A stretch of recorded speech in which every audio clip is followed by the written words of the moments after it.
कराची के इलाके डिफेंस में चंद रोज कबल 1.5 करोड़ रुपए मालियत के मोबाइल फोन की डकैती पर हिरासत में लिए जाने वाला रिक्शा ड्राइवर मुबैना पुलिस तशद्दुद से जाम हो गया। इस पर हम बात करेंगे डॉन न्यूज़ के रिपोर्टर मेराज अख्तर से और जानेंगे उनसे बारे में।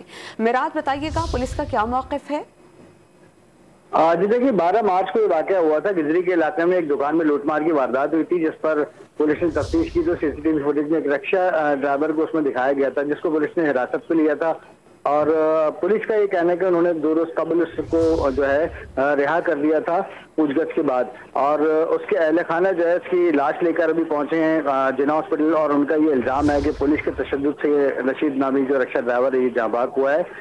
पुलिस इस हवाले से तफ्तीश कर रही है। इस वाक़े की जो है DIG साउथ ने भी इंक्वायरी कमेटी बिठा दी है। इस वाक़े की तफ्तीश की जा रही है कि आया कि नौजवान रिक्शा ड्राइवर जो है वो पुलिस के तशद्दुद से जाँ बाग हुआ है या तबई मौत मरा है। बहरहाल पोस्टमार्टम की रिपोर्ट आने के बाद जो है इसमें सही फैसला किया जाएगा। जो जिम्मेदारान हैं उनको सजा भी दी जाएगी। जी, बहुत शुक्रिया मेराज, आपने हमें अपडेट किया।